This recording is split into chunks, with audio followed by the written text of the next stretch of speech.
On everybody, it's me. We're chilling. We're back at the world creation, at least for an hour or two. Um, I don't know if it'll go as long as I did yesterday. I was pretty beat, but we're doing what we can with what stamina we got.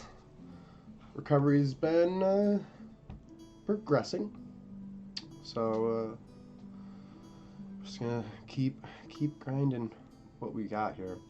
Let's see.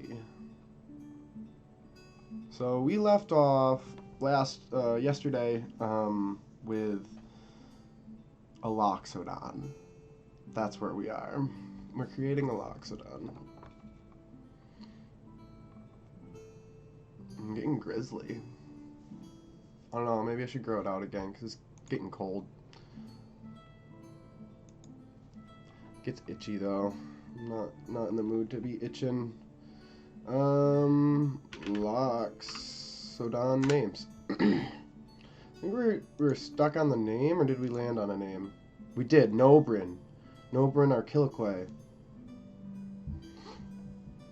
But what's the story of Nobrin? They're very old. How old are they? They live in house number 21, which is just down here. This tall second two-story house down here, where my cursor is. And, well, I don't know. I think because they should be an important figure that I want to use maybe later in my story. But I'm not entirely sure if I want to kind of put any work into them right now.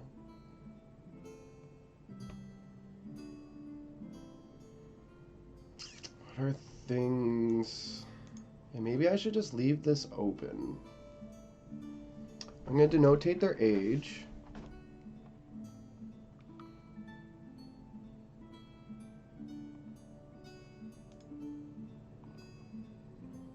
And hey there, welcome to the stream. I'll just denotate their age and their importance. 300, 400 years old.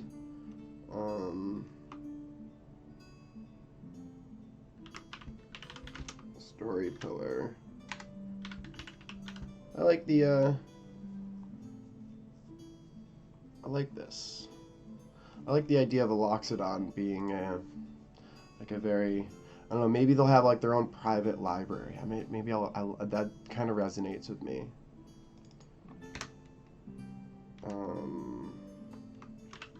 Private library? And maybe this is why they're gonna be friends with Delphin. Oh, I gotta move that, or I'm gonna burn myself trying to turn my body.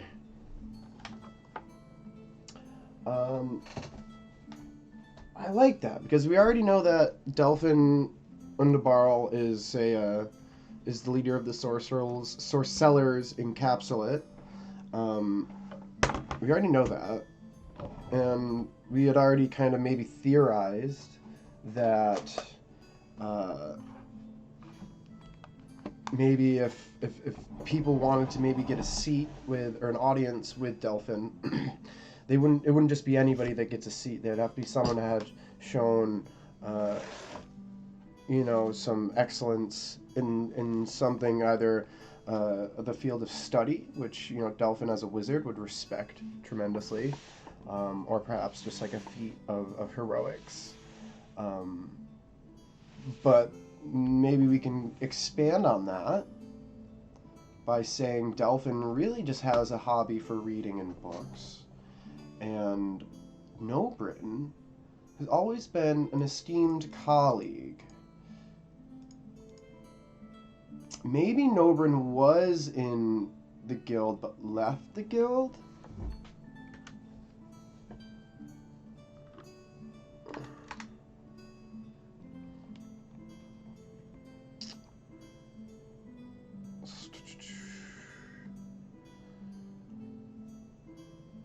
So I have some pieces of that I like, but I don't know. Private library, X, source, seller. Oh, I didn't even move my keyboard.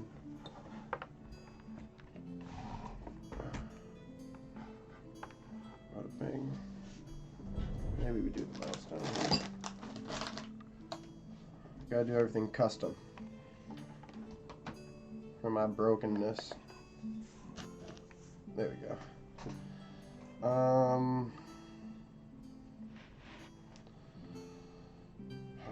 So sellers.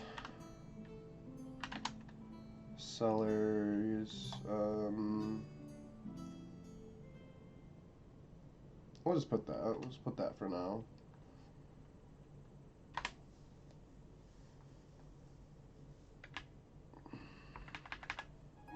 Story pillar. Hey, it's weird. It's not knocking me out of cells. XOR sellers. No question mark, because I like that. That's firm.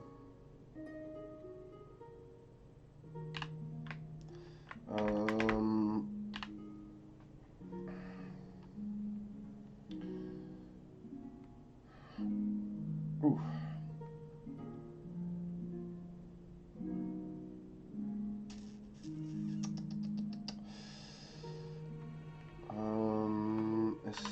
Esteemed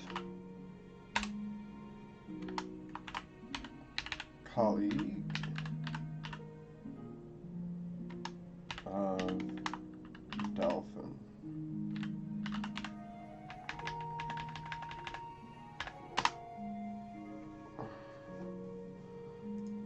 Let's see.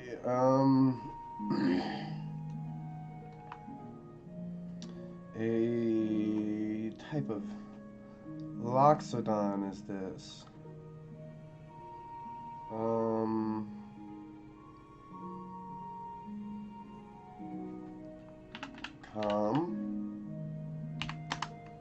Composed and kept. I like that.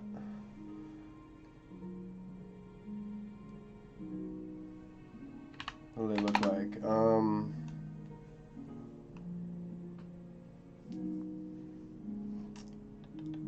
Let's get some loxodon imagery.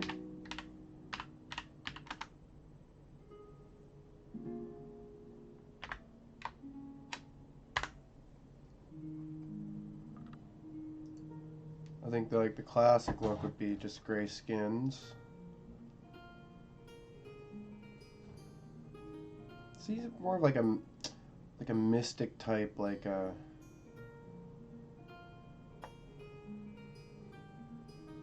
because light skin wouldn't make sense.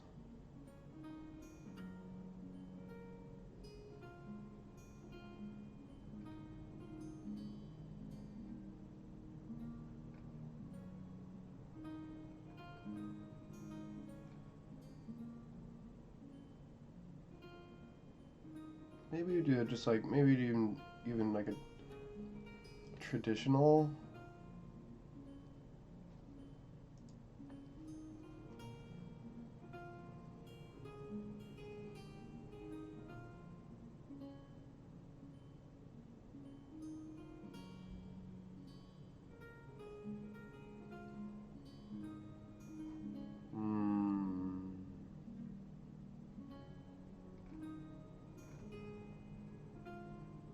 Look at that head.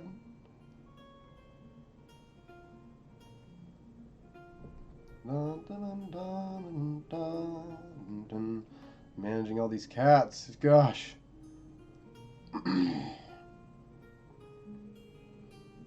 Oh, here we go. This is a good picture.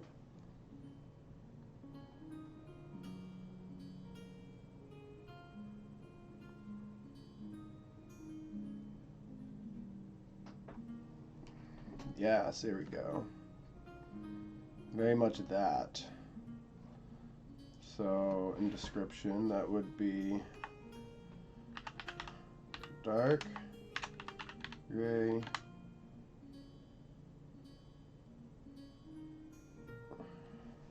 Skin, there's skin. It's skin, right?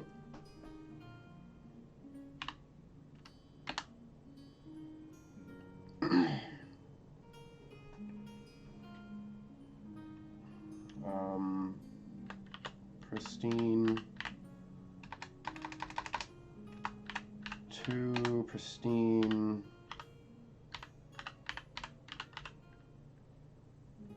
Pristine tusks. Adorned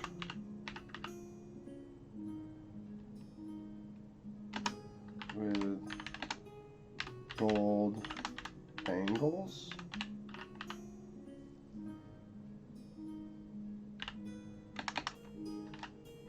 Wearing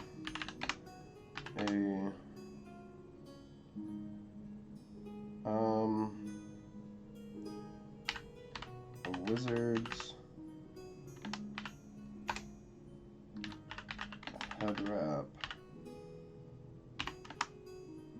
and robes of purple and white.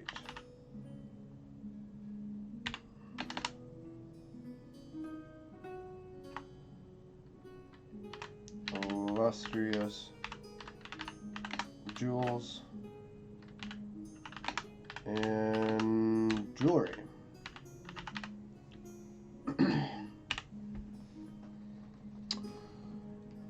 Very nice.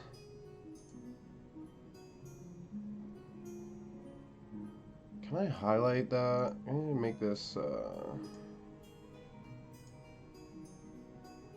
green for story. Green for story.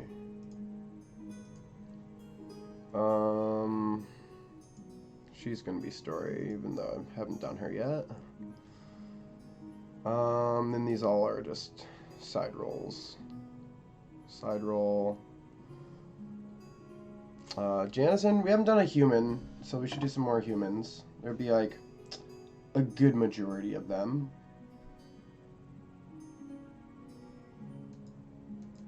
Smith. Janison and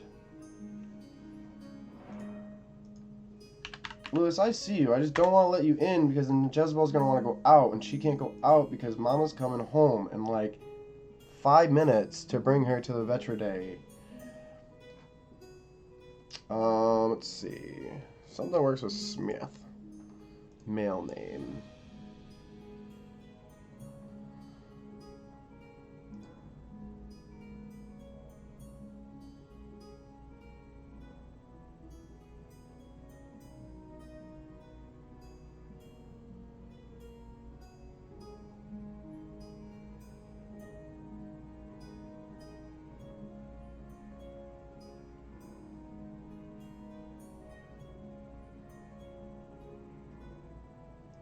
Running, loop, rust,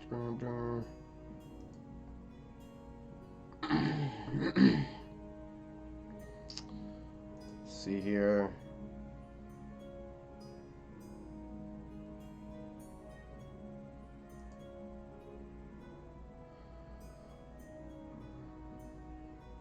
Janison and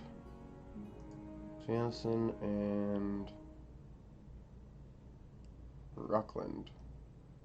It wasn't there, but I just kind of saw some phonetics and went with it. Ruckland Smith.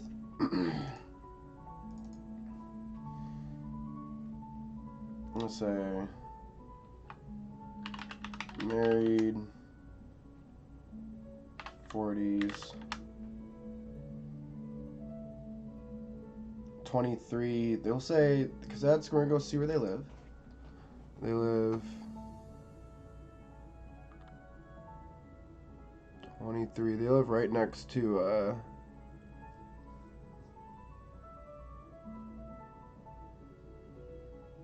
inns, residence, and tenements.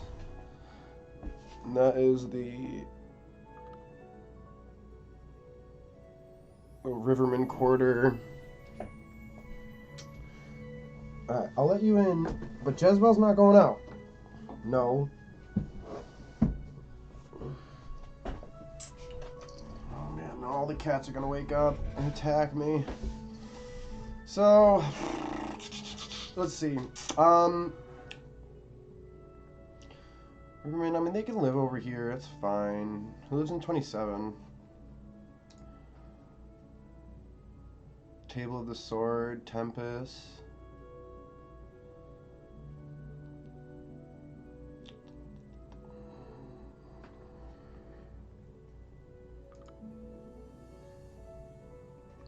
Name's Smith, so I did want them to work for some sort of blacksmithy. Durable bright blade. Let's see if I have an unmanned smith.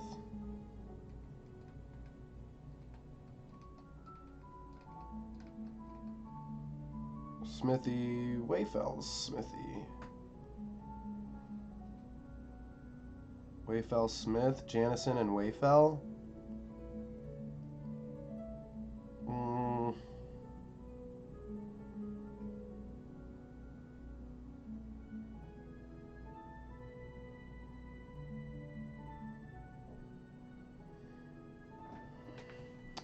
Perhaps one of the generals.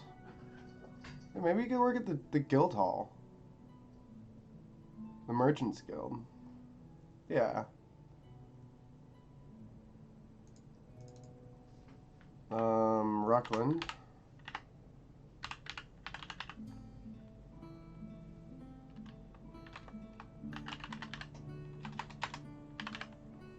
The Smith.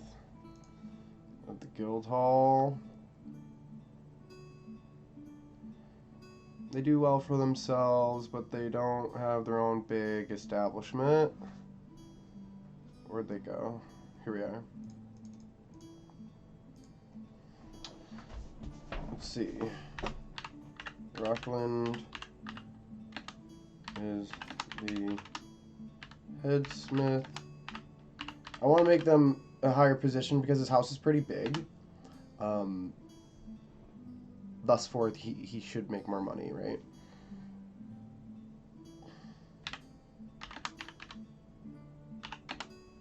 Oh shit, what's it called again?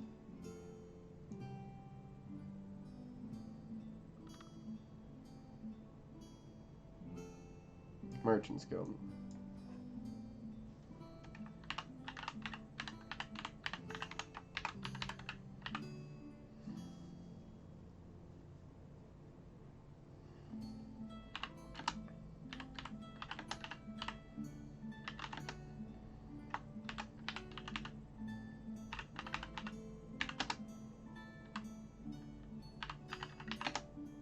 Used to care for their only child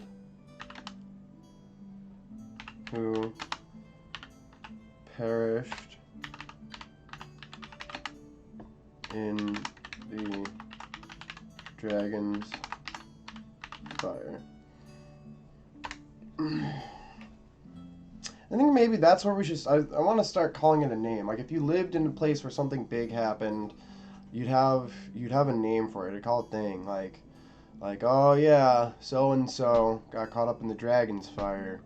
You know, like something like that. Like they wouldn't always say, oh yeah, so and so died when Carnasil the dragon, you know, flew up and killed. You know, like so. I gotta think of ways that sound good to say that.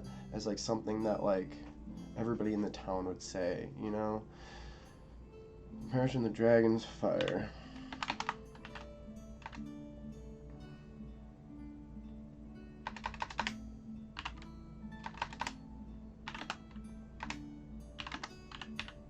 Now she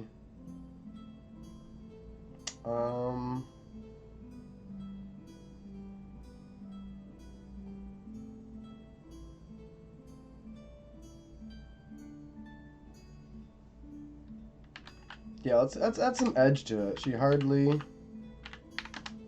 leaves her study.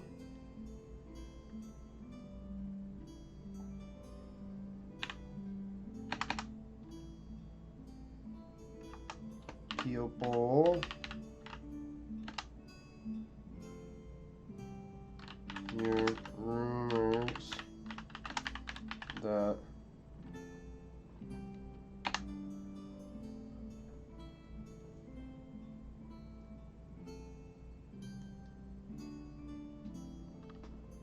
Hey, what's up? Jara? How are you? Good afternoon.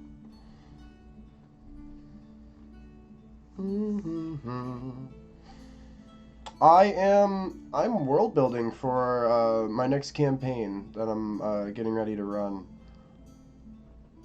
Or good evening, right? Whatever works for your time zone.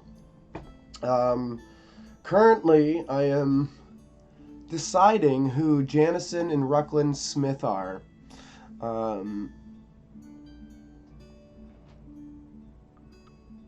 So the world is DND5e. It's canon lore. What I like to do when I make my content for my players is find as much real world content, so like canon Faerun stuff, yeah, and then find gaps or find where that story ends, and often you'll see here I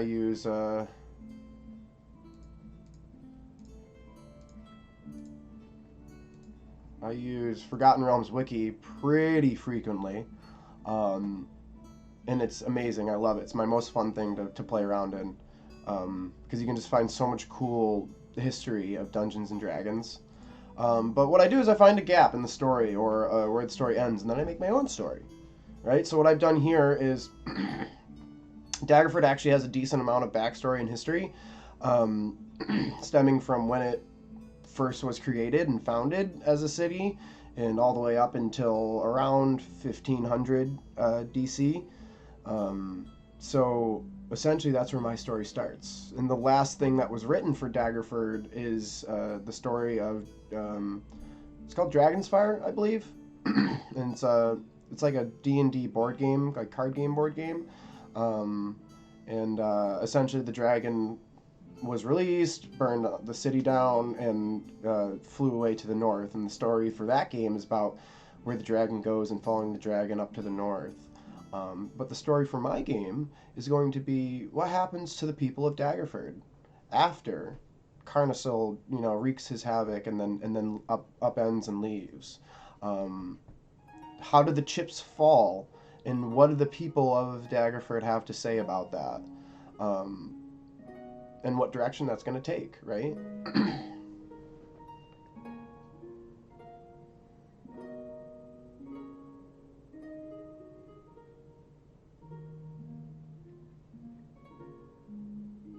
Yeah, so I kind of just like I took the perspective that like D&D, like Wizards of the Coast took, and just like kind of did the opposite. Like a lot of times I'll say on my streams, like as the DM, it's where you focus the camera, the lens of your story, like what you want your players to see. So the Wizards of the Coast very much took their camera lens and followed this dragon up to the mountains, and there's a story that was to be had, a classic Dungeons and Dragons story, a great story in its own right. But like what, in my eyes, I'm just like, what happens if that camera never left? What happens if it just like watches the dragon fly off and then just stays? And the dragon goes off into the sunset and everybody's left here. And there's a lot of really cool ideas and concepts that I've been thinking about that I want to introduce into my new campaign. Stuff with like inspiration and more like storytelling mechanics for myself too.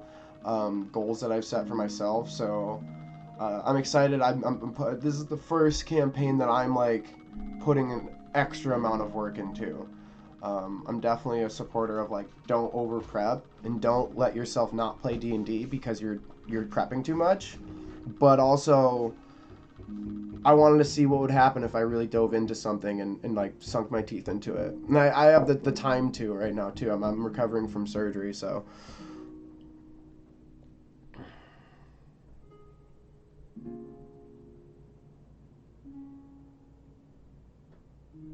It's about a party fighting goblins, and in the background you've got the level 20 party saving the world from demons, right? So it's like, there's two stories there, right? And like, which one's the one you're watching? Clearly, then that one you're watching the party fighting the low level goblins, and it could be a fun, happy story of, And I love anime because it always can bring that funny, silly element to something. Dang it, Harry, get your butt out of the camera. What is with you? Ah. Oh, my coffee's cold. Yeah, dude, I'm a full-time cat dad. Like, I got 3 of them. They torment me. You okay? You got something in your ear? No, he's fine. Yeah, what's going on over there? Literally. This cat, like, we wake up in the morning and, like, we just go to the bathroom in the morning. It's like 6 a.m. and the cat's just, like, attacking your feet. Like, he's a baby, though, so he gets an excuse. So I was currently making Janison Ruckland Smith, a married couple in their 40s. Ruckland's the head smith of the Merchants Guild. His wife Janison used to care for their only child who perished in the dragon's fire, and now she hardly leaves her study. And people hear rumors that manipulation of puppy eyes. I as I said, I just got surgery, so I have a lot of like nerve pain issues and stuff. So dogs are just too much physically for me. They would make me really uncomfortable all day long. Like, I really do love dogs, and I remember my buddy had a dog that we became best friends, and it's not that I don't like dogs. Maybe in some time, if my body allows it, I might get a dog, and I don't like small dogs. I definitely don't like small dogs. So it's like, I'm not like gonna like get a small dog and be like, yeah, this is a win. I'd rather just have cats. I really, really do love cats. They're my favorite. I speak the cat language, so it's like they're my vibe. Yeah, it's a big dog. I like a big dog. I grew up with a big dog when I was a kid. But yeah. We had another person join the chat. Hey there, Xanderfell. Oh, you're too kind. I need to shave. I'm all grizzly right now. We're stuck. Ready? We're stuck here. People hear rumors of what?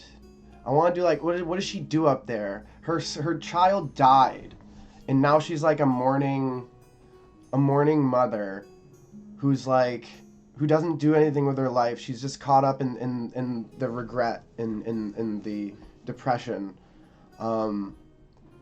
Beard. I mean, I did say it is getting cold. I might keep it going, Jara. I might grow it out again. It was pretty early before surgery. And one of my favorite expressions is "by my beard." So it doesn't hold the same weight if you don't have a beard of magnitude,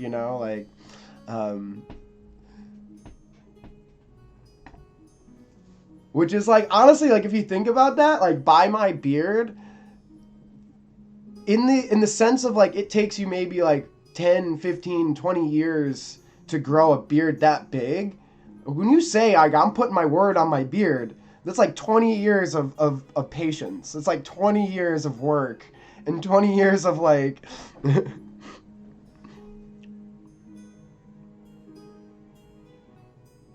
Nice, Xanderfell. Yeah, honestly, it's like, it all comes in one group, right? It's like, I was just on Dungeon Alchemist Discord, and they're saying, they're like, what do you guys do when you're not making maps? And I'm like, fantasize about things that in turn want me to make maps for them.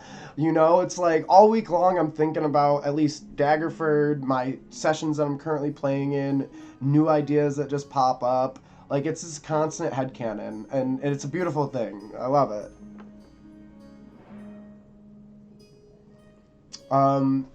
Yeah, so it's like, I'm thinking I wanted to... Two things here. I didn't want to make names for this family. I wasn't ready to make like a bunch of kid names for this.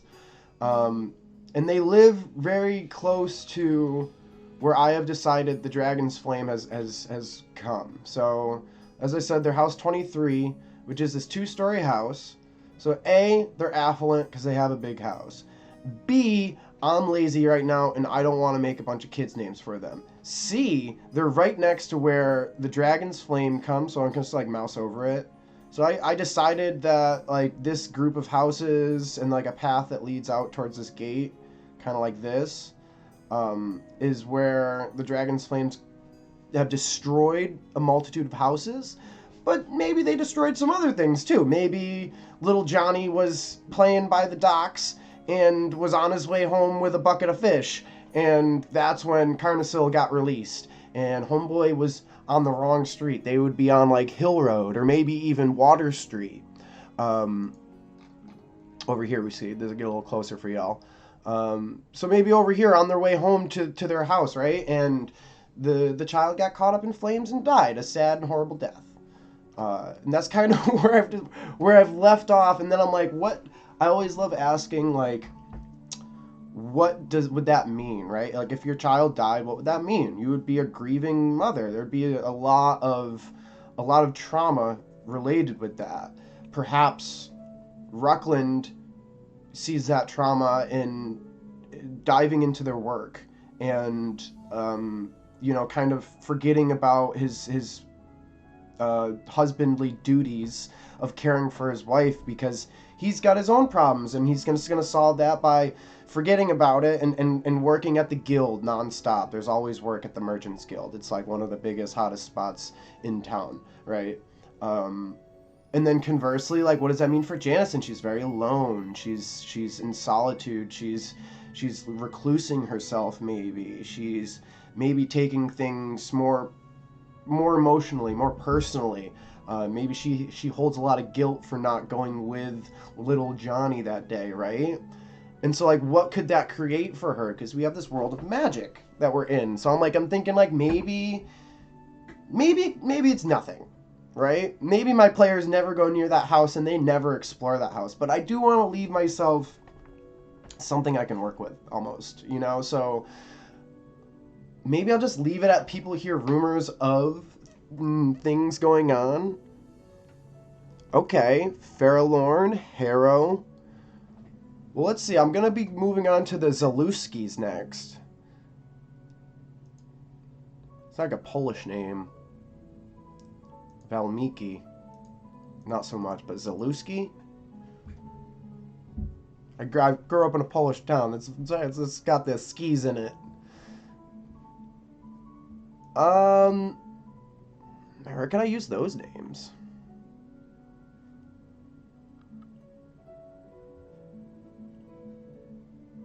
Where'd you get these names from? Novel. Is a walking name generator. I really like Arthorn, but like it's gotta have some ring to it. It's gotta have Carl Arthorn, Carl Noville. They work at the Flying Fish. So my idea for the Flying Fish is this dude just sells fish and chips like wildfire. Nothing else. He's got fish, he's got chip, and yeah, he could have some like some tartar sauce probably. That would exist then. This city's got chickens. There's mayonnaise. Carl.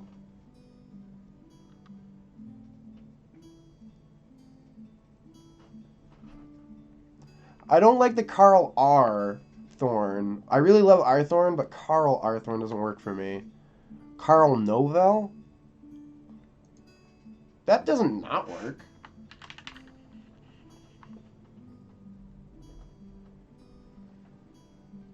Yeah, I always like it's I end up always using like something like this just for like some ideas.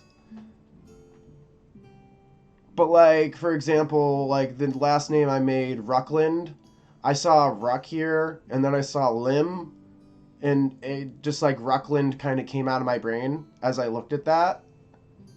Right here. So I was like, oh, like Ruckland Smith kind of just works. Ruckland Smith. It sounds good. But I like Carl Novell.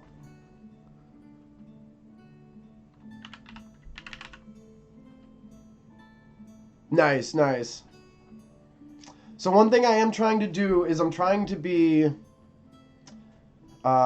with this campaign specifically, my last campaign not so much. I did a lot of improv stuff and would only prepare so much and tried, learning in the fire as best I could. But with this campaign, I want to be a little bit more intentional about things. As the campaign is going to be set like level 1 to 15 and possibly 20 if they want to stay there for the last 5 levels inside Daggerford. So they're going to be in this city for the majority of this campaign. Like levels 1 to 10 will be down in the city flats, and levels 10 to 15 will be up in the ducal castle.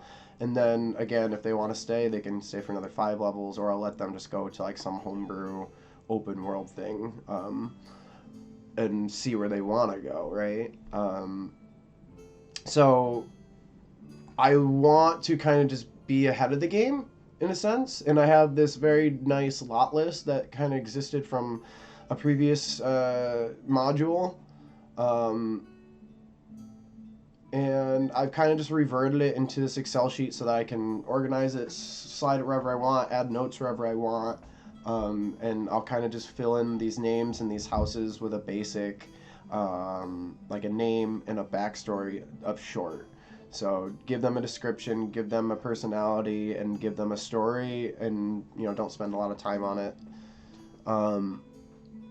And essentially my goal is that when my players go through the campaign and they play and they experience this, like obviously, maybe Ruckland at the Merchants Guild might be a pretty common person that they run into, right?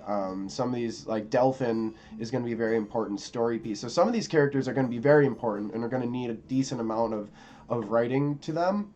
But most of the other ones won't, because they won't need it until the players decide they need it, right? So when somebody starts interacting with somebody and they, get involved and a story starts being created from one of the backstories I created, we'll start adding more notes to that person. We'll zoom the lens in on their life a little bit, and we'll get prepared in that sense to kind of expand on one of these people, right? So maybe, for example, Mira Fey, who is a centaur druid from the Ardeep Forest, which is just north of Daggerford. Perhaps they get an inclining to really dive deep into the Flotian Estate side quest that will be offered, because there's ties with the Flotians and Daggerford. I digress. So perhaps they want to get really involved in that, and they really take to heart the destruction of the Ardeep Forest as residents of Daggerford, and kind of feeling responsible for some of that deforestation and the Dragon's Fire specifically. And maybe some of these players take into their heart that they want to go to the Flotian Estate and restore its greatness or what have you, right? In that case, Mirafe would get a family. Mirafe would get some friends that she had lost. Mirafe would get some more. We would zoom in on Mirafe's life, because we would need to prepare that in a greater sense of they might take Mirafe and go with her to another town and have like 2-3 sessions of conversation, right? So I'm trying to kind of like hammer out as much stuff as I can ahead of the time. Michil, Marchen, Ashorn, Enoldius, Clarmouth, Lorthan, Laufren, Arrowdale. It feels like there's like a formula to what you're doing there. Like, what are you doing with that, with the phonetics?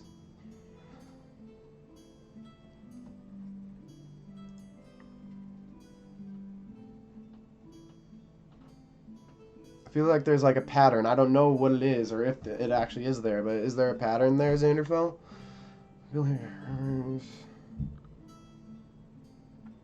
or is just like that's just what your brain thinks of when you try to change the phonetics of Michil. People hear rumors of strange noises and ominous lights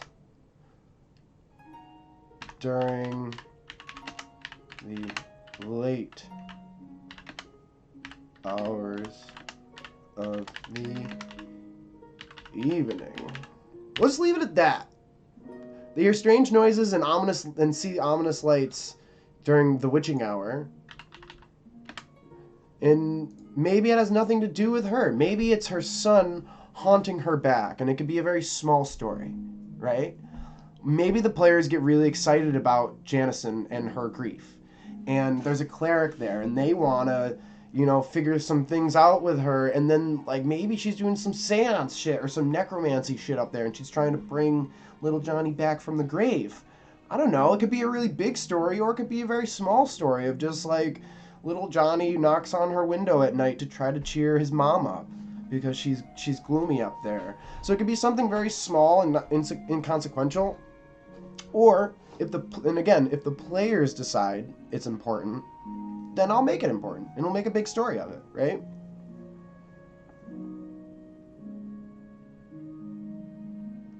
The letters is the start of the name, and think what starts with this letter. Yeah, I gotta agree with you, Jara. I thought there was a pattern to this, but I'm trying to see the pattern. Oh, wait. I see a pattern. Marchin for M, Eshorn for E, Enodius for E, Claremoth for C, Harolyn for H, Ibleness for I, Lorthan for L, and Laufren for L. For Michel. What is that called?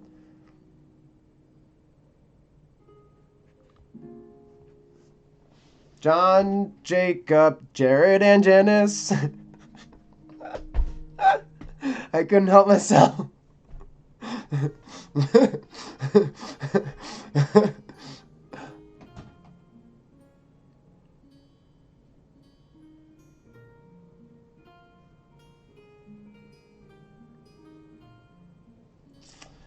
That's a fair point you bring up, Jara, right? A lot of times, names from back in the day had different roots and meanings as opposed to today. And names just sound different today. Entirely. Yeah, slightly too. And definitely I love the example that you brought up where it can be a very, very similar name, but it's just a small change at the end, right? And then there's other names that just aren't used anymore. But and conversely, there's names that are used today that would never be used back then. Like nobody in the medieval ages would name their kid Apple. That would never happen. Okay, so we need, who are these people? Ruckland is, he is a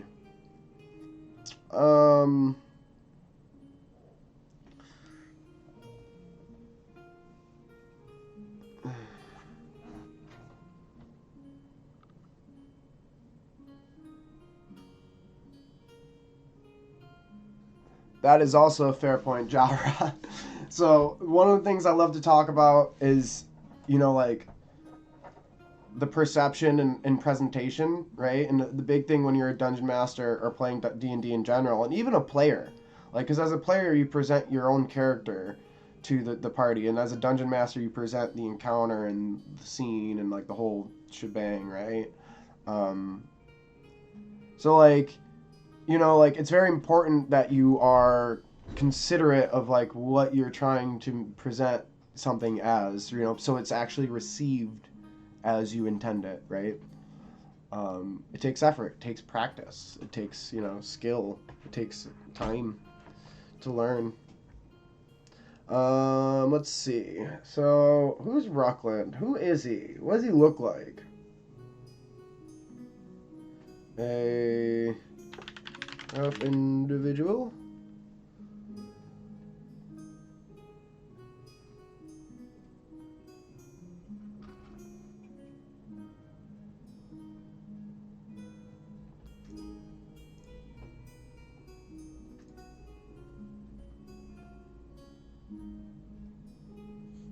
You move your butt, Jezebel? I can't see. Don't. What are you doing that for? She always does that. She's always like, I already told you, you can't go outside because Mom's got to bring you to the vet.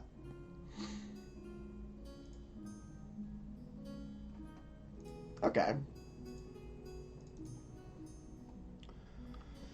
Vag Anya killed the hero and destroyed the world.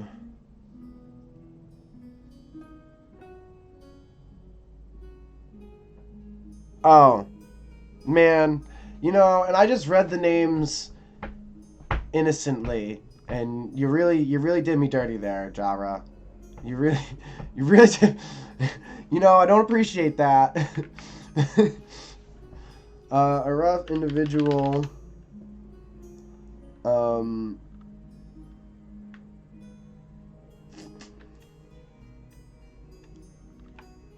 No, I don't like that. I don't like that. He is.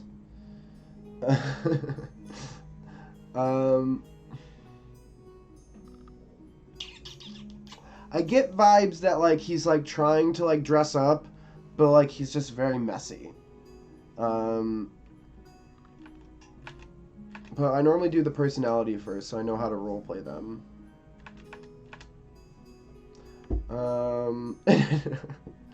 I assure you, I'm not that young anymore.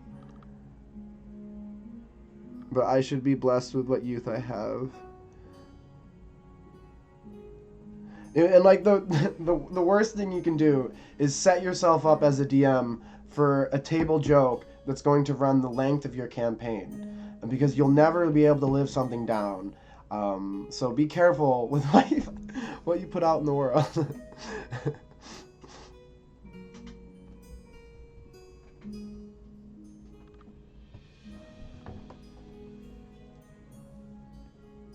Like, what do? We took nutmeg and we put it into every item of food in one of our campaigns. Everything always had nutmeg.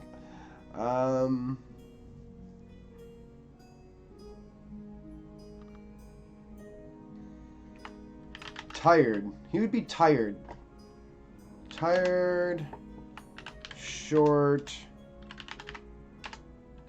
and prone to outbursts.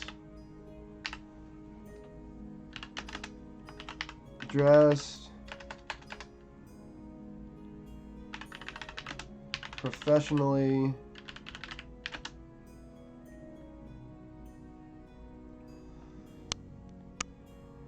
No, but he is.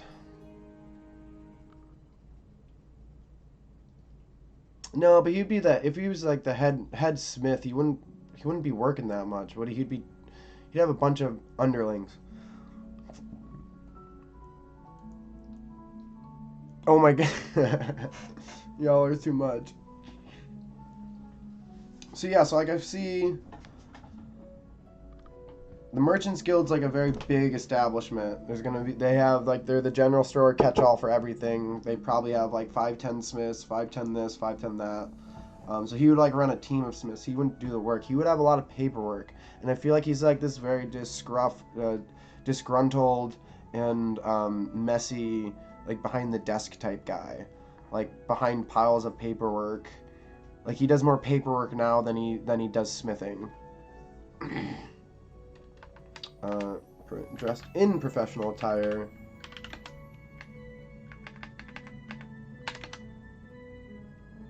But his overall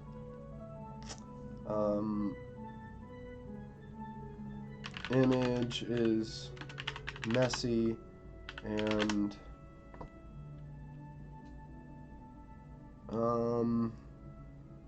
just messy. It's messy. So that's something that I think is hard for all dungeon masters. And it's just knowing when to say enough is enough, right? We always want to really paint a good picture, and we care a lot about like what we're doing, you know, in the story we're telling. So we want it to be perfect a lot of the times, but sometimes you don't need to say two, 3 extra sentences like, "Hi, Lewis." Sometimes, like, you've already said enough, like, your description was enough. Or, like, we had already understood what you meant, so it didn't need a different way to say it. So it's like, and knowing where to draw that line is, like, a lot of times it's confidence or experience, but still working on that myself, I think. You know, but it's just messy. You know, it doesn't need to be anything else.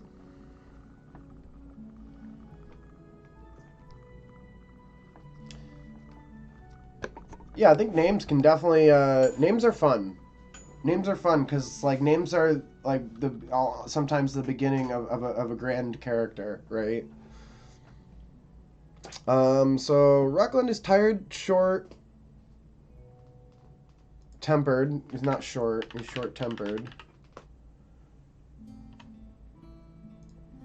And prone to outbursts, dressed in a professional attire. In professional attire, but his overall image is messy.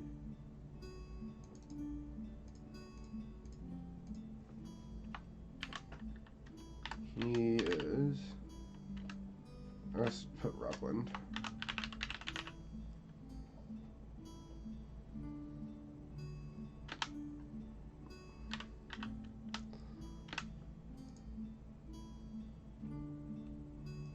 And we'll do Lovecraftian outer gods names. That sounds interesting. What is that?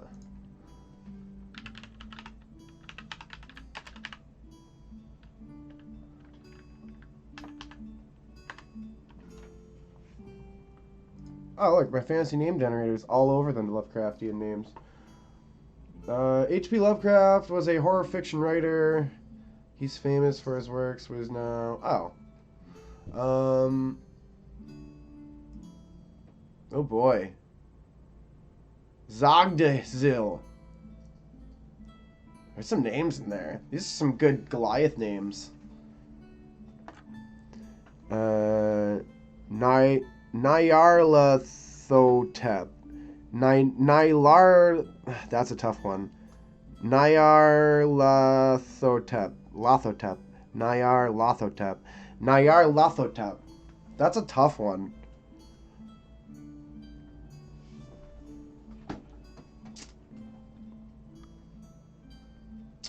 Let's see. So, this will be Janison.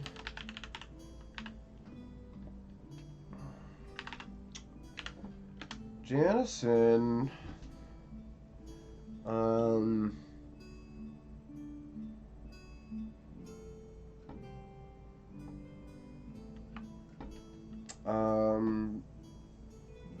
Is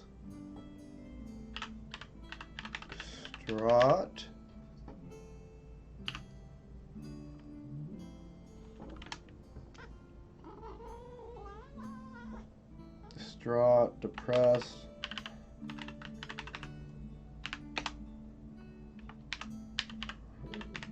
and hopeful, because she sees visions of her child, or something like that. Where's Jezebel? You can go out, but Jezebel can't. Did you eat your food? Alright, I gotta be cat dad real quick. Yeah, you ate your food. Alright, come on. Let's go, Lewis. Don't hiss at me. I didn't do anything wrong. I'm literally letting you out. Come on. Damn cats. Oh. Alright, I'm gonna finish Janison and then take a 5er just so I can stretch my back. Ooh, and heat up my coffee, which is now cold. And hopeful. She wears a... What does she wear? What is she gonna be dressed in, huh? I feel like she like wears the same dress. Like she doesn't change it. She's in a gown, like some dress that's like should have been nice. At one point, probably was like a pretty expensive gown. But like she just never changes it. And she just wears it all the time.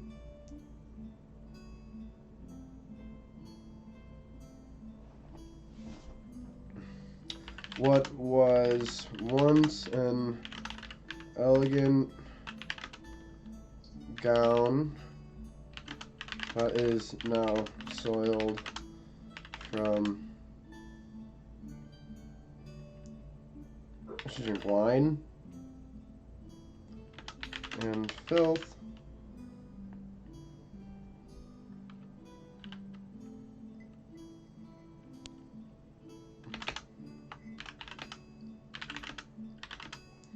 Ratty? Naughty? I think ratty is the right term for that. Types term. Her hair is ratty, and she has a foul odor about her.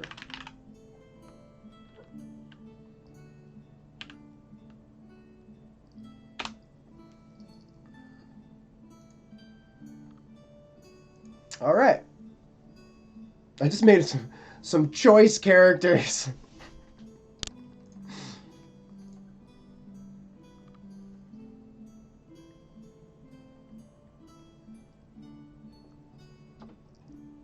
Well, I think hers isn't going to be like, it is messy, right? But I don't think it's the word to describe it because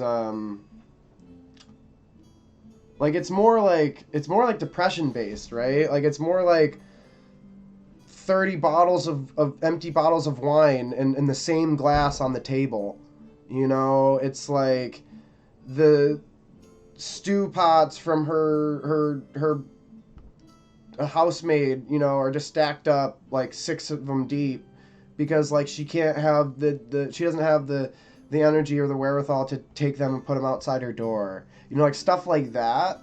Like, yes, messy, but more rooted in her traumas, I feel. And then, like, I use the term messy to describe Ruckland, I think, because in his sense, I feel like he's trying to keep it together. He's trying to hold everything down. He has to appear at his job. He has to do a certain duty.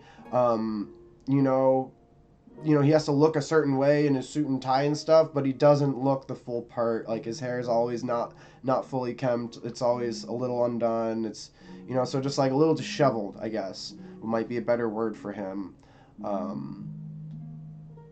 Because he's got to pay the bills. He's got to keep on going. So yeah. We got Nobrin, we got Janison and Ruckland. That's technically 2 people I made. Yeah, I would with Janison, yes, 100%. So like, I even wrote in like, soiled from wine and filth. I let filth be left up to the imagination. Is it sweat? Is it, like what is it, right? And she has a foul odor about her, also left up to the imagination. I was gonna say she stinks like BO, but leave things up to the imagination. Just a foul odor about her, right? She stinks. It's a blend, right? There's a lot of things coming in.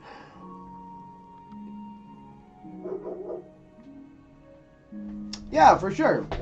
I think hyperboles and stuff like that would normally be something I would use in-game, like as I'm using these descriptions and stuff. A lot of times, these descriptions I just try to keep short and sweet because they're prompts for me as the DM. So I might add more stuff if I'm feeling in the moment. I might give it a little extra spice, depending on what the characters see or how the scene plays out, right? So, yeah. When I play the game, it's improv, right? So there's always room for things to expand and change and just come out a little differently. And this is more or less just like my DM's notes. But I'm gonna take a 5 just so I can stretch and heat up my coffee.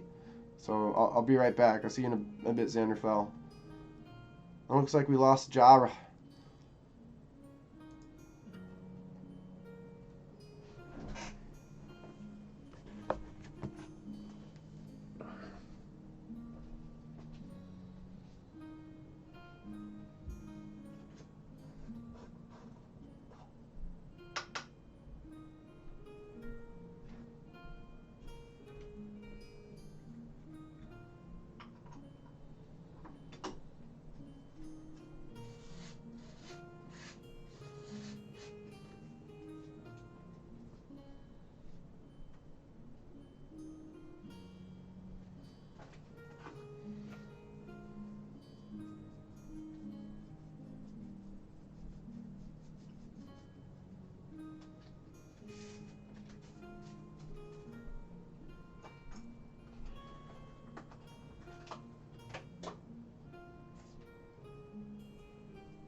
Where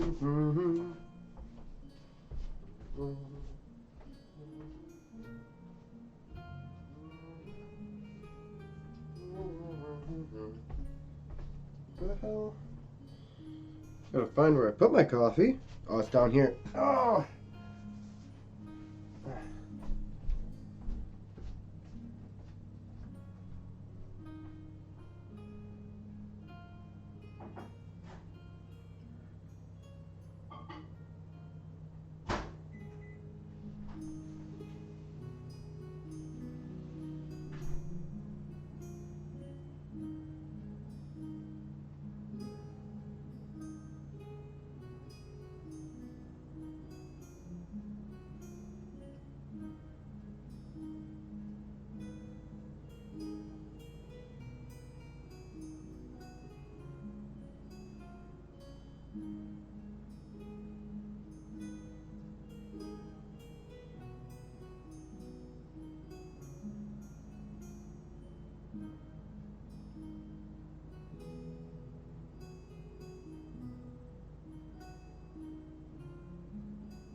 No, you have to.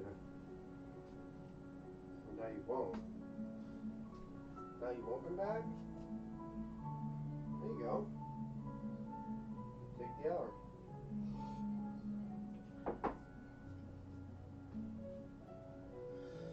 Well, I don't know. It's up to you. I don't know.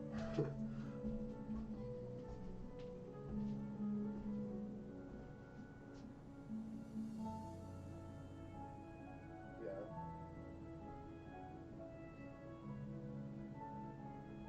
I don't know. See you in a bit. Alright, bye. Alright. Introduces a man of poor hygiene. Well, let me... Hold on. I can read this. I'll read this for you.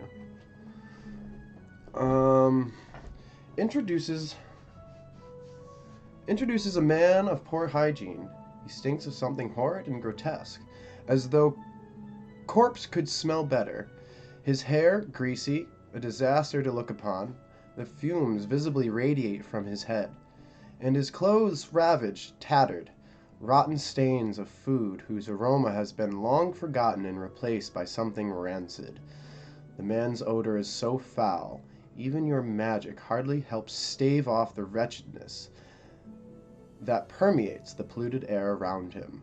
Sounds like a demi-lich.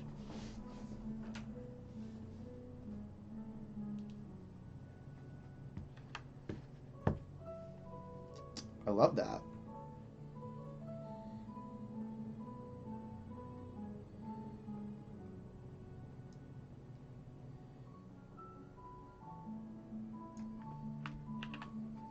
I can use that somewhere.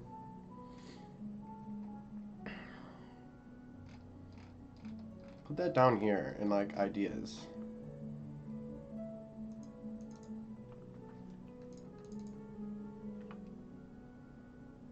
I'm gonna do, just so it stays at the bottom when I organize it, we're gonna call it Zydeas. And we'll put that in there. Save that for later. I like that, but I feel like it's too much for these characters. So these characters are still going to be like people living in the town, and so that might be saved for like a monster type creature or something maybe. So if you look here, there's these cisterns that exist around the castle.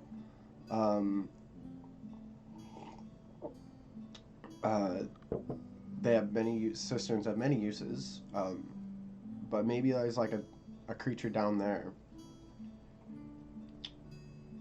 Let's see, Zaluski. Zaluski could be not human. Let's roll on our little sheet here.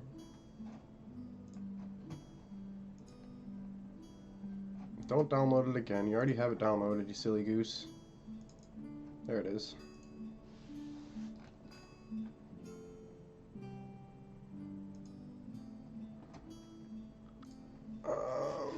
Roll a couple d20s here. 11.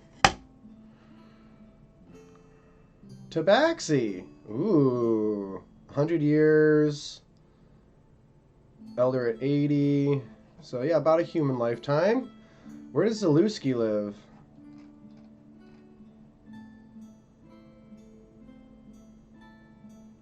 I don't know. I don't use theater of the mind too much. As like I've never been the type of person that like reads a lot. I'm not a big reader. I'm big fantasy and big immersion and big roleplay and theater and like all these other things. But, like I've never been like good at verbally describing things, and I think that stems from just like I don't read a lot. It's just not my vibe. I don't like to read that much. I like so for example, like I have no problem reading a page or 2 pages of Daggerford information off of Forgotten Realms.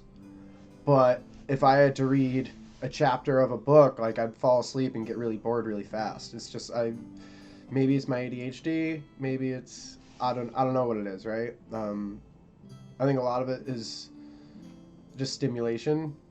No, so it's I always say like as DMs we all have our strengths and our weaknesses, and not everybody. Not all the DMs can be good at all the things, right? Like, that's just impossible and doesn't make sense. So, do the things you're good at and work on the things that you're not so good at. One good trick that psychological horrors use, descriptions that unintentionally misrepresent the creature. Could you give, like, an example of that, Xanderfell? Let's see. Zalewski is a tabaxi. Tabaxi names.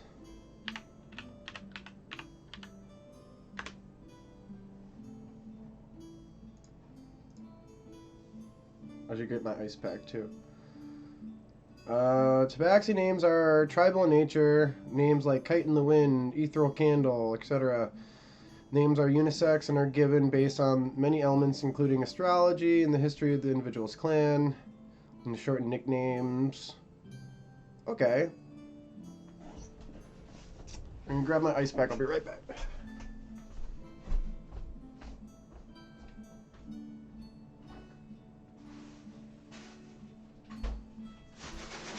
And by ice pack, I mean frozen bag of corn.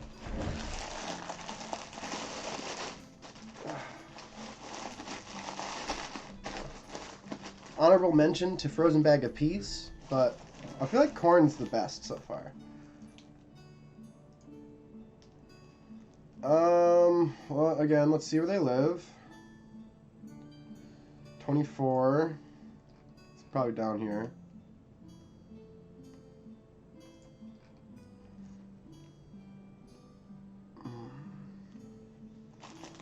A little perfect. Little tiny house in the river district.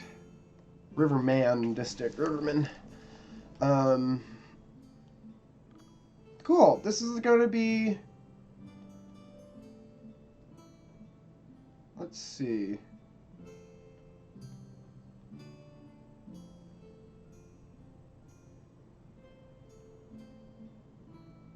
Another captain of a ship? I feel like a lot of ship captains would live down here. And of course their crew would not live here. The crew wouldn't have like their own house. Where are my tenement buildings? Inns, residents, and tenements?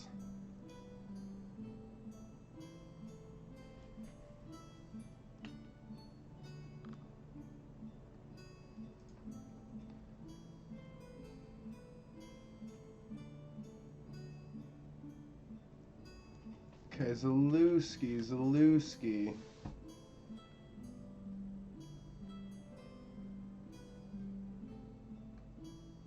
Let's see.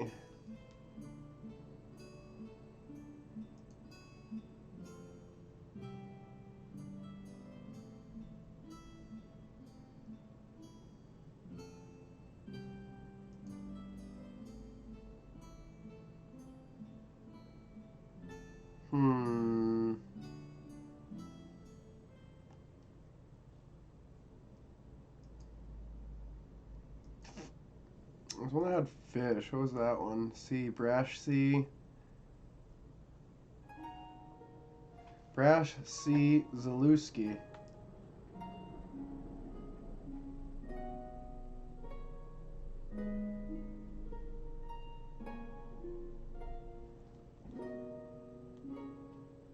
Zalewski Brash Sea. There we go.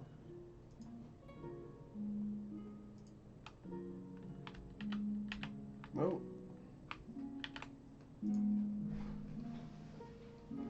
Let's see.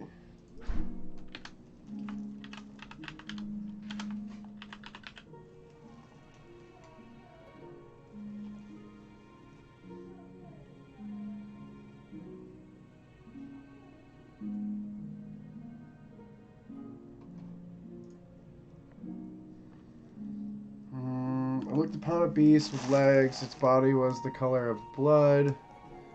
It had a row of spikes along its back. Its head looked engulfed by a bush. In the face, it looked as if...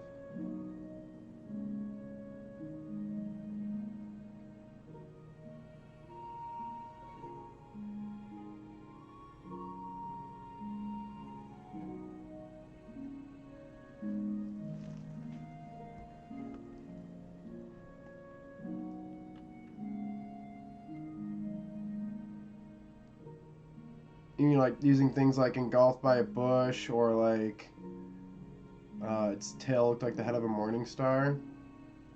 Hey Shadow Raptor, thanks for joining.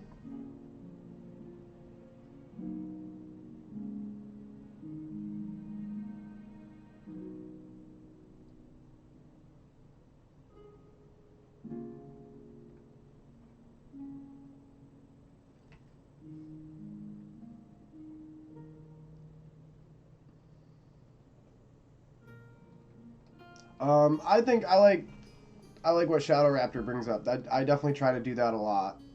And I'll even go as far as like I think the last campaign I had a rabbit folk in a Haragon, so I would say like I would like your makes your whiskers twitch or the hair on the back tips of your ears stand up, stuff like that. But also could be used in other sense and like more regular humanoid terms as well. I think a lot of times I'd use it to my advantage as a DM because he was a very perceptuous individual, and I'm pretty sure had like it was like a 28 passive perception. It was something crazy high. So it was senseless to make him roll for any perception check anyway. So I would just tell him what he should have been rolling for free half the time because he had a 28 passive, So and I would use that as like a storytelling element to my advantage. Like I said, stuff that I wanted the party to know anyways. I would source through his, his acute sense of smell or hearing. Yeah, it's a lot of fun. I think it's a good point, Raptor. Let's see.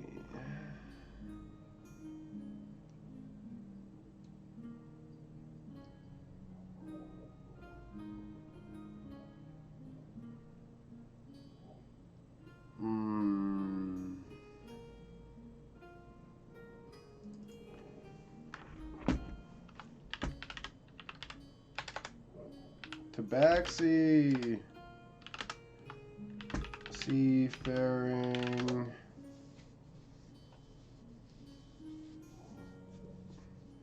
Say he's a fisherman.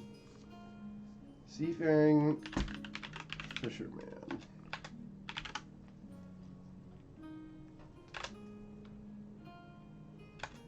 It's a tabaxi, so I see them having maybe like a smaller boat. Just cuz.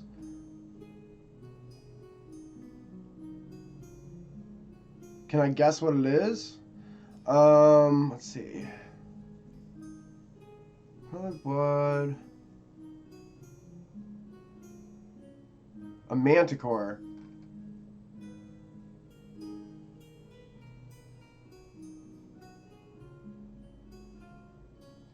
My guess is manticore. What was his first guess? Or their first guess? A lion.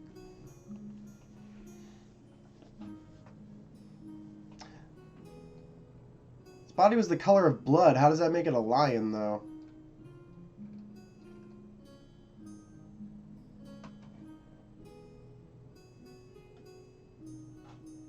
I guess I'm a little confused. Let's see. Captain of...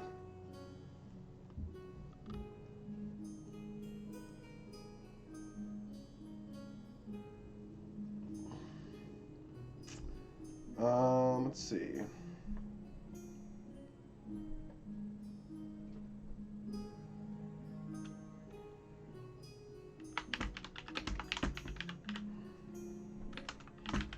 Cat's catch.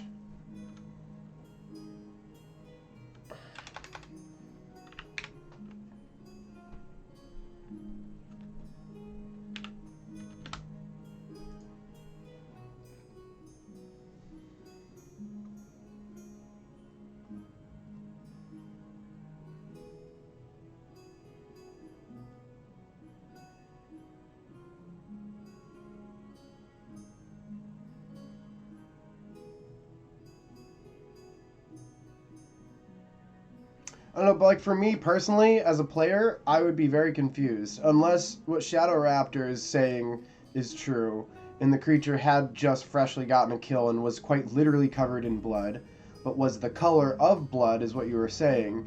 I would be a little confused. I would not see a lion.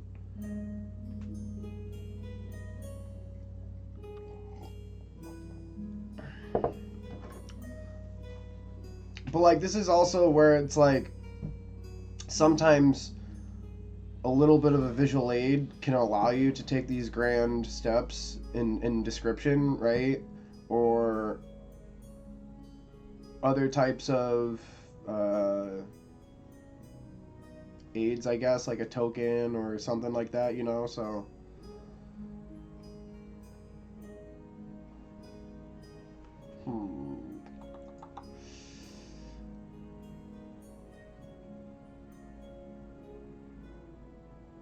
Captain of the Cat's Catch. Let's see, I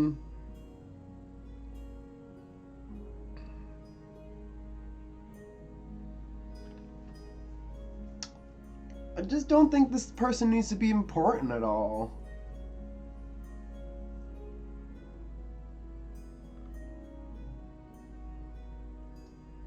Just an old tabaxi that has a simple fishing boat.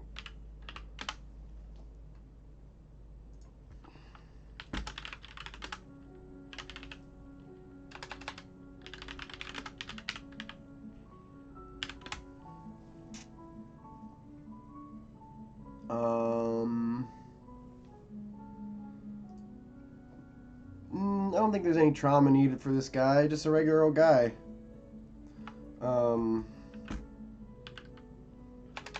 A funny, quirky,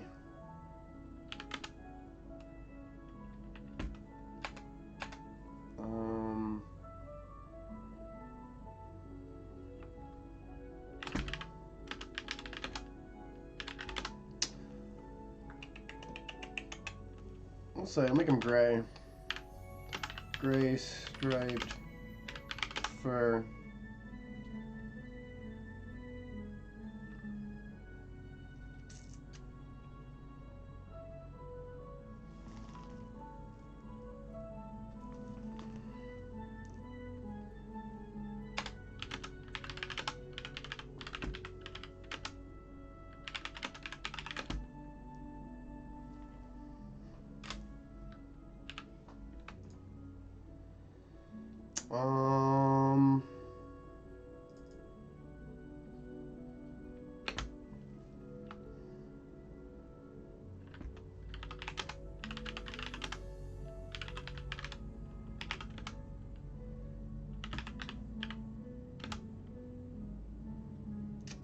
Vestiges.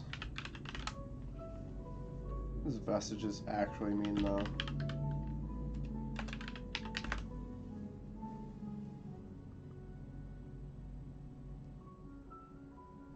Yeah, not what I want.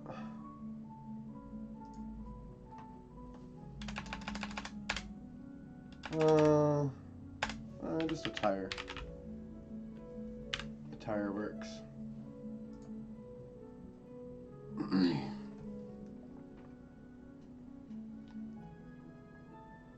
A vague description lead into a big reveal of creature's actual image.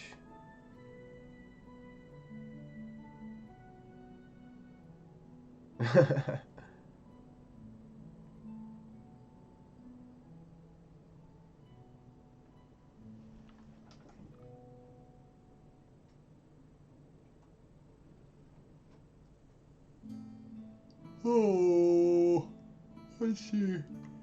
Huh.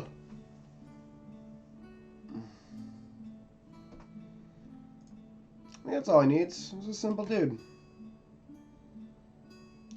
We just did a non-human, so we'll do another human. Valmiki.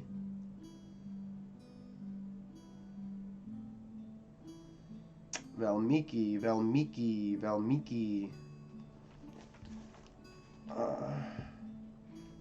What was...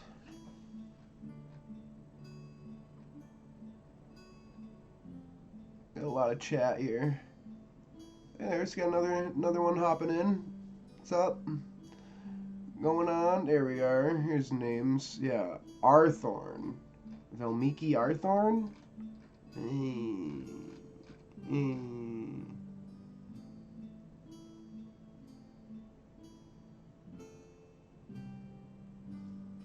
I'm not too familiar with alien lore. I watched like a couple of the videos way back when I was a teenager.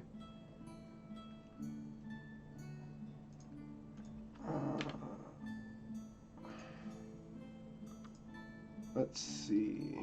Valmiki.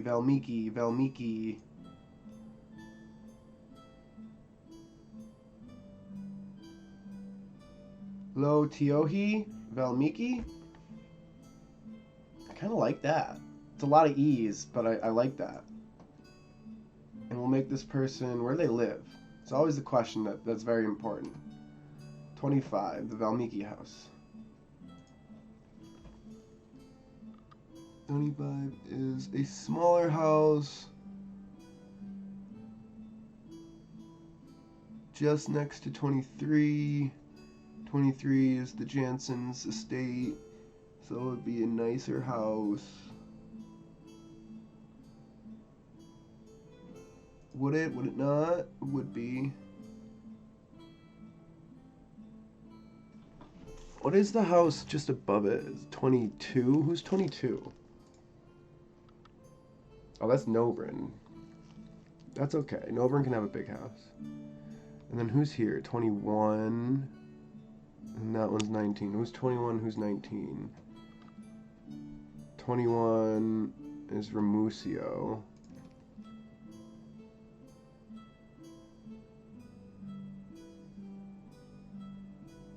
And 16's gone too. Yeah, this is important because the Waterman Circle is going to be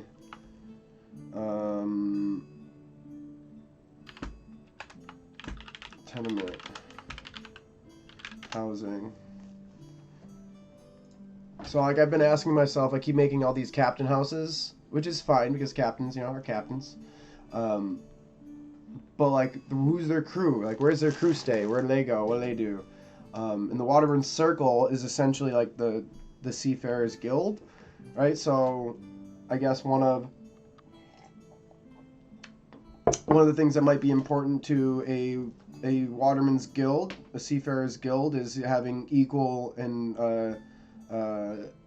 fair pay, like equal and fair housing for not only workers that want to stay there, but workers that have to stay temporarily.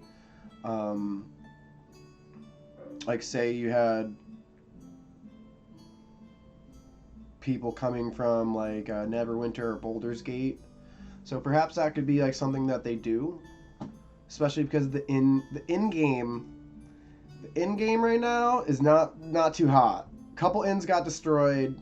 Another inn was just shut down. So I think I have 2 inns. I have the Happy Cow, I have the Dragonback.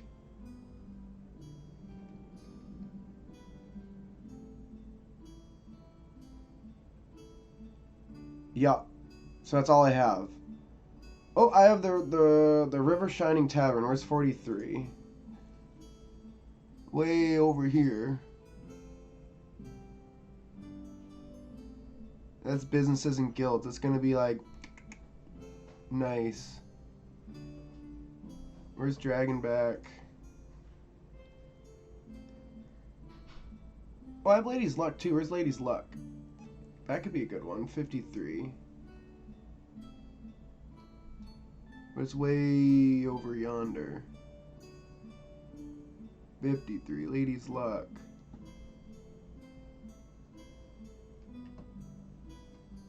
So perhaps that could consist of that. And I like Lady's Luck because it's like it's a play on like sailor lore, sailor like the whole Lady Luck of the ship and yada yada yada.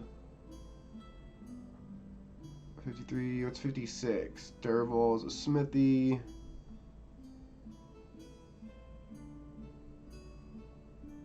Merchant Guild.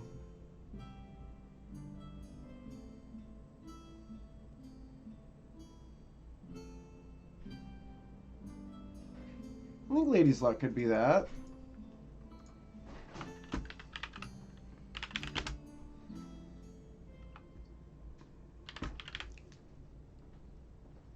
I don't I'm kind of on a fence here. Do I want the Waterman Circle is destroyed, so it'd be something that need to be a new construction or something of the sort. And like B, like, do I want the Waterman Circle to be all up in that jazz?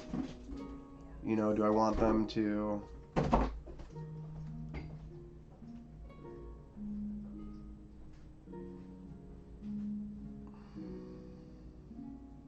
Okay, here we go. We'll see what Shadow Raptor's got for us. The creature's face, its eyes specifically, pierced with an intense, almost human-like gaze. But that is where the similarities ended. Instead of hair, thick and calloused tendrils spread from the back of its head like dreadlocks, its skin a vomit yellow with spots of light brown, and its mouth was most alien of all, like a crab's legs.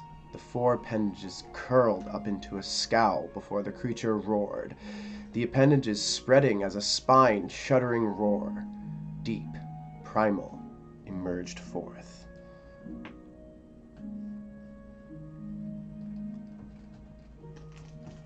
It's pretty good. It's pretty good.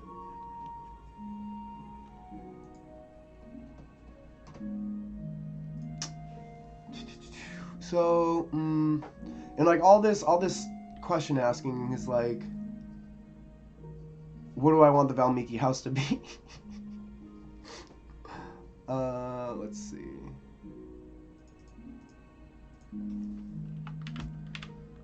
Lo, what was it? Lo Tiohi. Tiohi Valmiki.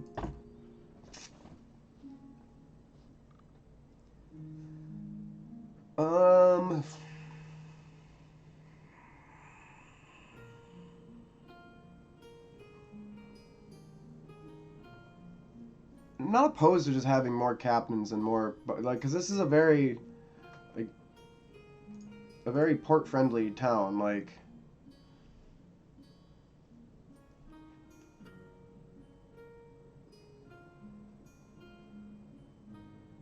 let's see, 1, 2. And one of the things I wanted to do is I wanted to expand on the port capabilities. So I wanted to maybe have a bit more out here.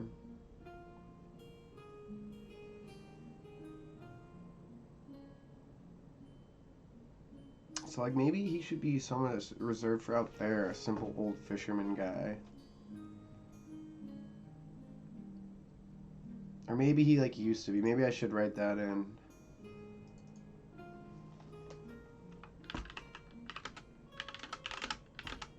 A valiant warrior on the seas.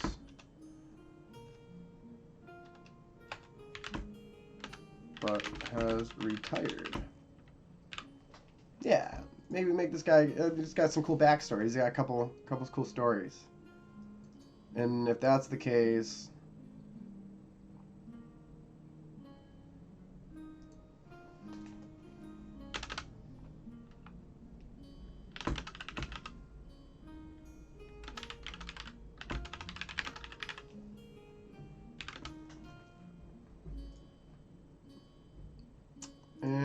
so it should be a captain of something more active, because I just made an inactive captain house, but they can afford it because they made a lot of money adventuring, right? Lo Tiohi Valmiki. I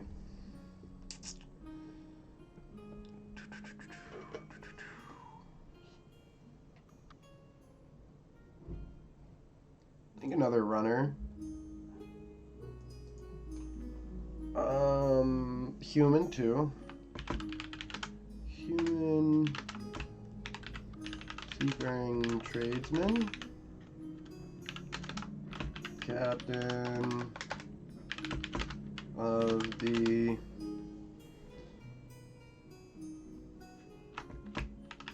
The dreaded knot.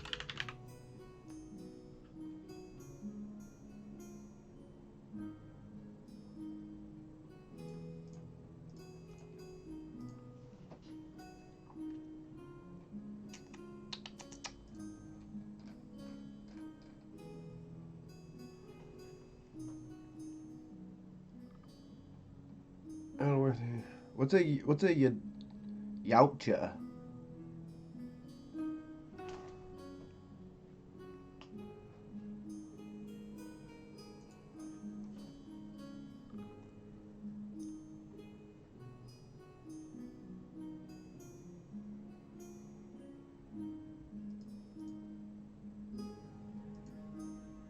Dreaded knot.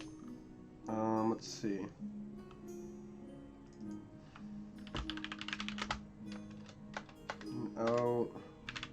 Outgoing,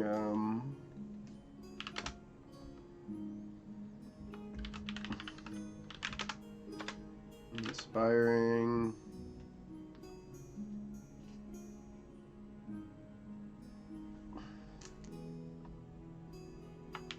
life of the party, dark skin, with several braids adorned with beads of varying color.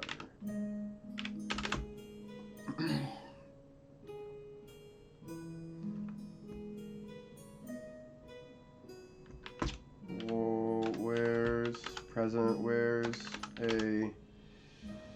a cloth shirt that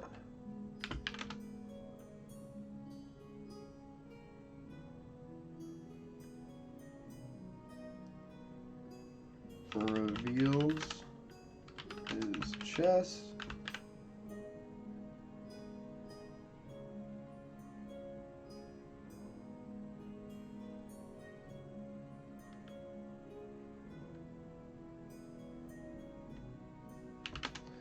Where you will find several scars proudly on display.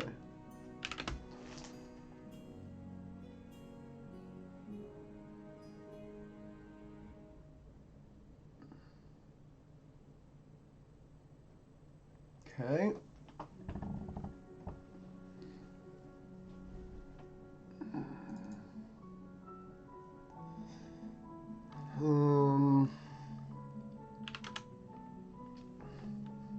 I like these guys maybe working with the Thieves Guild, maybe being like a little bit more neutral. Same with the Goliath though too.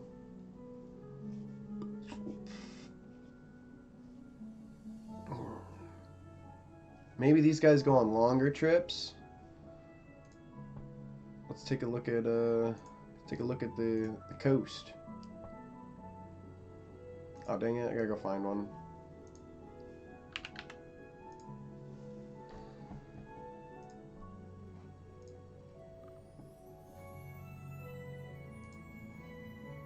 So we're up here on the third coast. I mean, you can make, maybe they make longer journeys. Maybe they go all the way around to Heldepan. We like that. It's a fun idea.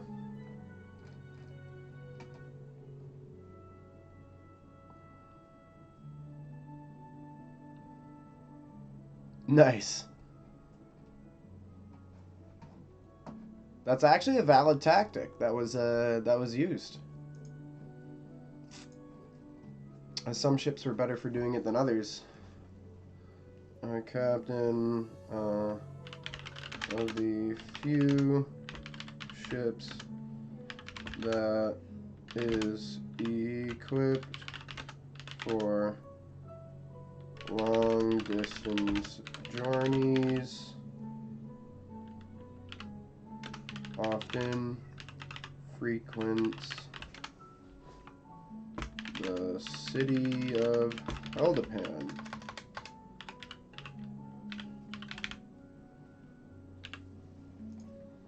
All right. We're cruising here. We're cruising.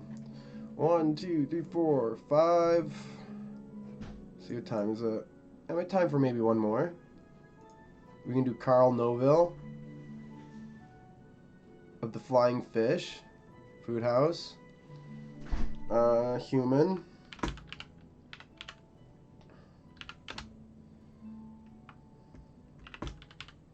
Human cook.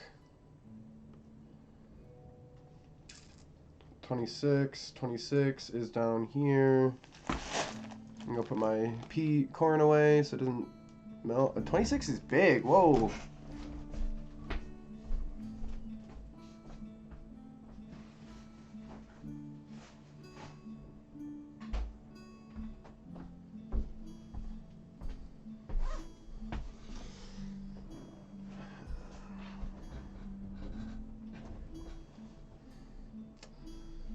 Flying fish, 26. It's a big one. I mean, maybe it doubles as an inn and food. Maybe not. Maybe it's like a big food court. Food court and like flea market almost. Maybe let's expand on it a little bit. I was thinking like this little simple little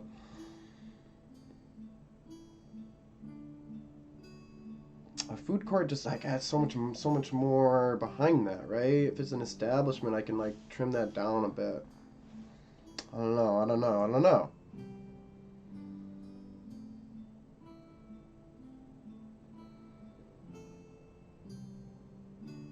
That seems silly.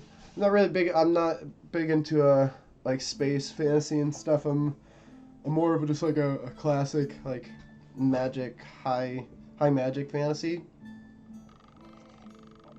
The medieval, but like I've dabbled with like some steampunk and some futuristic, some post-apocalyptic. I've definitely I like dabbling, but I just find myself playing like D&D type fantasy a bit more.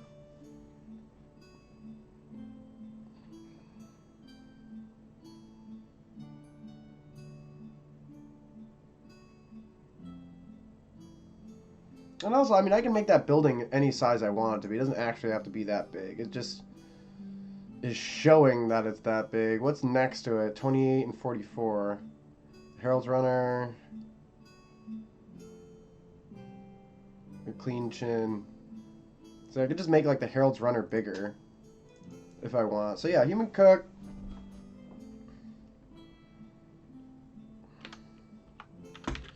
Runs the... Hey, thanks for the follow. Appreciate that.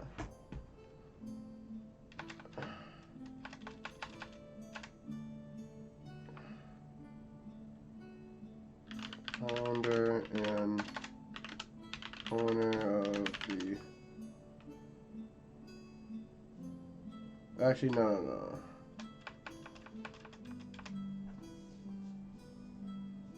This is their house too. Yeah, so this will be a family business. Human cook. Man,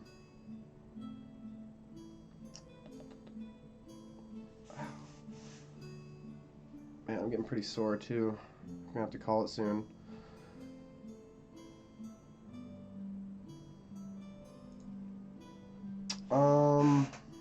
Human cook.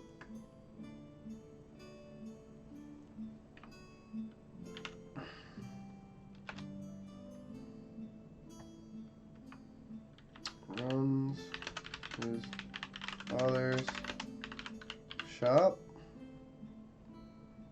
with his family of, I think 5, just because the flying fish 5. I love it. Some typos in there, but that's okay. I'm tired and I don't feel like fixing them. Human cook, runs his father's shop with his family of 5.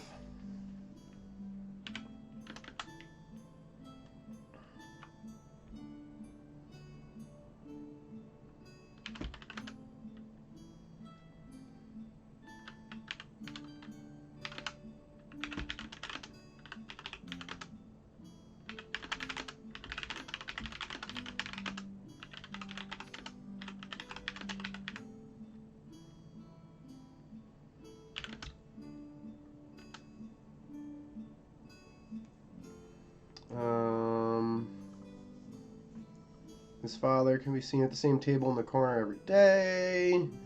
Shows family of 5.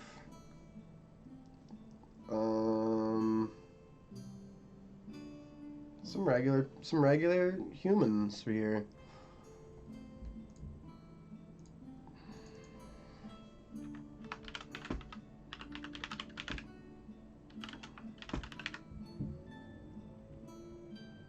Hardworking and busy.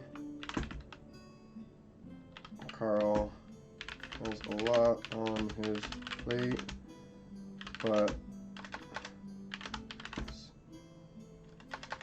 runs a stand-up establishment and is a good father.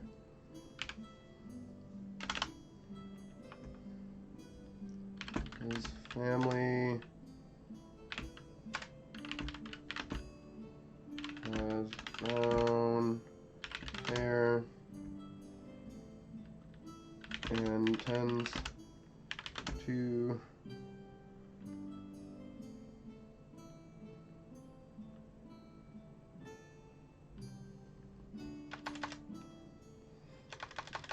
has brown hair and they and wear aprons often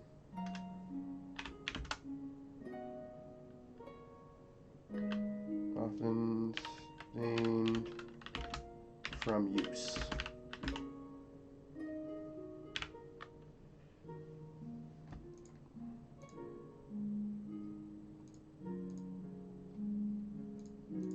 Okay. And I feel like it's gonna be like the hit of the town. Like everybody loves the flying fish, and all the fishermen love the flying fish, and it's like it's the place to go. You get a nice catch or something, you know, like you bring it on back to the flying fish. I don't know. Maybe they don't do like. Maybe they source their own fish. Maybe they got their own fisherman that works for them. I don't know. Again, these are all things that kind of don't matter, right? They're kind of things that if the players think it's important, then I'll make it important. And then we'll add the story in there, you know?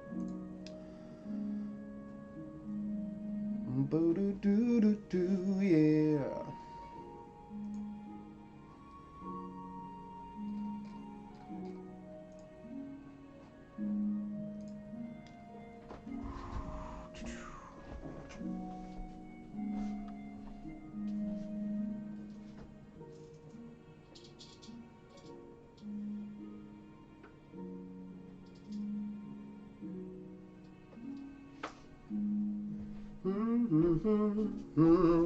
Da-da-doo.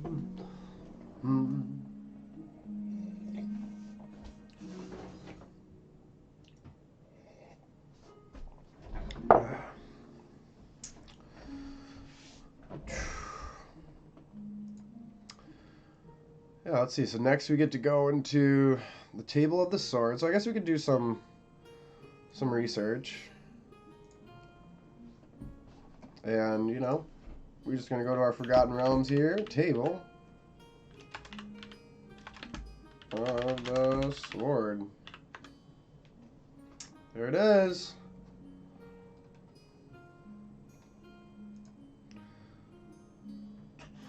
The Shrine of Tempest in Daggerford. It was led by Baragon Bluesword, a strict warrior from Waterdeep. A half-elf. Baragon Bluesword was a cleric of Tempest in Daggerford in 1370. Baragon went to Daggerford with the city guard of Waterdeep to fight against the evil of Dragonspear Castle. Finding many fighters, he established a shrine to the god of battles. Baragon had many devotees among the Waterhavian soldiers, some militiamen, and adventurers, but only in 1370 did the common folk of Daggerford start to accept him And still, many farmers feared that Baragon would send their sons to fight in some far place. Baragon had explained many times that he never sent people to battle without going himself, but this failed to change their minds. He lived in a small house in West Daggerford, located along Wall Street near the Caravan Gate. How long do half-elves live?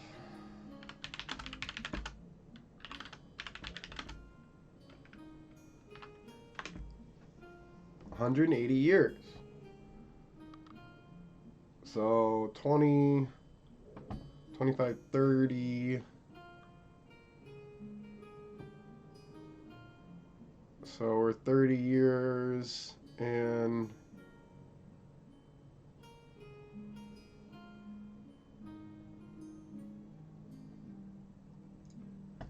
1370,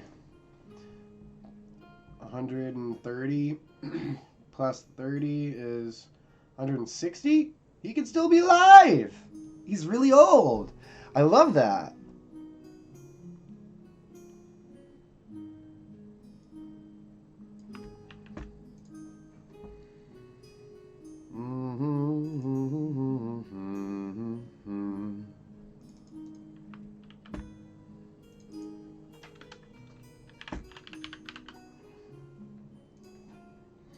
This is one of these things.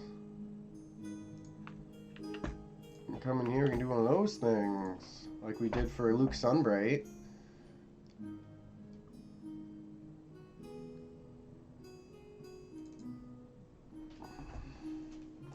The Heralds and Runners Union. See if we can find any information on that. Heralds and Runners Union.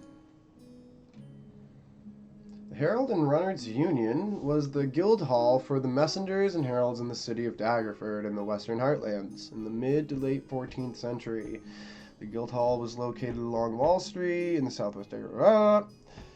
Structure stood 3 stories tall. A platform was found on the roof, which added to the height of the building. Birds' coops were kept from the top there, where they were used for messenger birds. All right. Some rangers. Some ravens, some runners. Whoa. Yeah. Can't be getting chills. Chills aren't good.